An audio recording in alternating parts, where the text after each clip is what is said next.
అందరికీ నమస్కారం.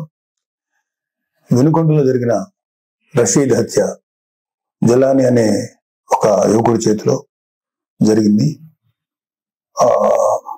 మాకున్నటువంటి ఇన్ఫర్మేషన్, అటు పోలీసు వారి ఇన్ఫర్మేషన్ ప్రకారం ఇవి పాత పగలు. వాళ్ళకి మధ్యలో జైలుకి పంపాడని ఒక అతను, అందుకని పగబట్టాడని ఇతను, అతన్ని నడురోడ్డు మీద నరికి చంపారు. ఇది నిజంగా చాలా తప్పు, అది ఎవరు చేసినా సరే. కానీ మీరు దీనికి రాజకీయ రంగు పొలవటానికి ట్రై చేయకండి. మీరు ఫస్ట్ పాయింట్, వైసీపీ నేత జగన్మోహన్ రెడ్డి గారికి మర్యాదపూర్వకంగా చెప్పేది ఏంటంటే, ఇంతకాలం మీరు శవ రాజకీయాలు చేసే ఎంత దూరం వచ్చారు. జనాలు మీరు చెప్పే మాటల్ని నమ్మటం ఎప్పుడో మానేశారు. ఖచ్చితంగా ఈ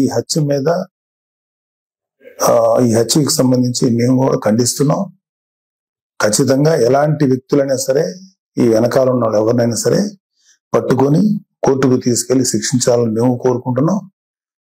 అయితే ఇంకొక విషయం ఏంటంటే, గంజాయి ఇన్ఫ్లుయెన్స్ తో కూడా ఉండుంటది ఎవడైతే చంపాడు అని కూడా బయట ఉంది. సో ఇలాంటివన్నీ రకరకాల వెర్షన్స్ వస్తున్నాయి. సో మీరు అర్జెంటుగా వినుకొండ వచ్చి ఆ చనిపోయిన కుర్రవాడికి ఒక పార్టీ నాయకుడుగా మీ సానుభూతి తెలపడం అనేది మాకు ఎటువంటి అబ్జెక్షన్ లేదు, మంచిది కూడా తెలుపుతాం. కాకపోతే మీరు దాన్ని రాజకీయ రంగు పోలిని ఇంకా గట్టిగా నెల 10 రోజులు కూడా కాకుండానే, ప్రభుత్వం ఏర్పాటు అవ్వకుండానే మీరు రకరకాల విమర్శలు చేసి అక్కడికి వెళ్ళి జగన్ అన్న పథకాలు, జగన్ మామ, ఇంకా ఎంతకాలం మీరు ఇలాంటి మాటలు మాట్లాడతారు? అధికారం ఉన్నప్పుడు నటించారు, అధికారం పోయినప్పుడు నటిస్తున్నారు. నటనల మీద పరిపాలన సాగదు. ఈ విషయం ఇప్పటికే మీకు అర్థమై ఉండాలి, మీ వైసీపీ నాయకులు కూడా అర్థమై ఉండాలి. ఎంతకాలం ఇంకా నటిస్తారు మీరు? ఓపెన్ గా ఉండండి. 2019లో మీకు అద్భుతమైనటువంటి తీర్పు ఇచ్చారు ప్రజలు మీకోసం.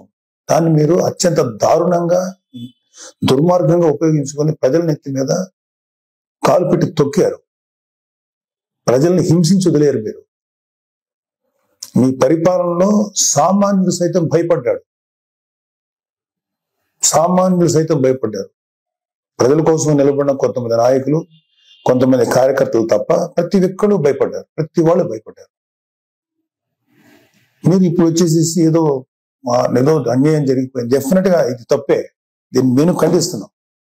కానీ దీనికి రాజకీయ రంగు భూమి, ఈ శవ రాజకీయాలు చేయకండి.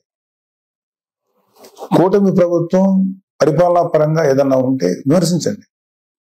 ఇంకా నెల కూడా కాకపోయినా సరే అది చేయలేదు, ఇది చేయలేదు అన్నారు. ఓకే, అది ఎలా చేయాలో మాకు తెలుసు. కూటమి ప్రభుత్వానికి చేసి చూపిస్తాం. మీకన్నా అద్భుతమైన పరిపాలన ప్రజలకు వస్తుంది. మీరు అద్భుతమైన పరిపాలన మీరు చెప్పుకున్నారు. అంతకన్నా దుర్మార్గ పరిపాలన భారతదేశ రాజకీయ చరిత్రలో ఏ రాష్ట్రం జరగల, ఓన్లీ ఆంధ్రప్రదేశ్ లో జరిగింది. అలాంటి దుర్మార్గమైన పరిపాలన మీరు అందించారు.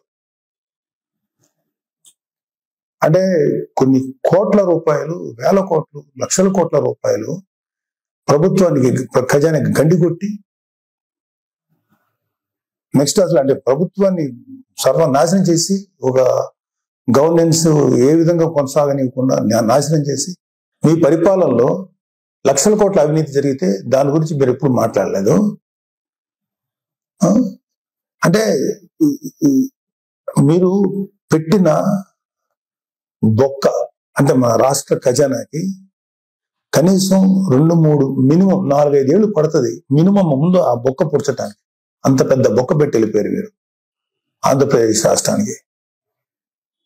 అర్జెంటుగా అది చేయలేదు, ఇది చేయలేదు. నెల రోజులు కూడా కాలేదు స్వామి. 2019లో పరిపాలన మొదలుపెట్టినప్పుడు 6 నెలలు మాట్లాడలేదు. ప్రతిపక్షంలో ఉన్నాం మేము.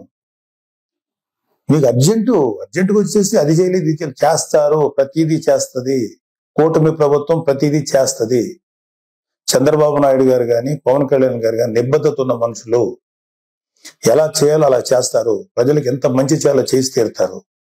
మీలాగా పెర్ఫార్మెన్స్ లో దొంగ మాటలు చెప్పి తప్పించుకునే వ్యక్తులు కాదు, గుర్తుపెట్టుకోండి.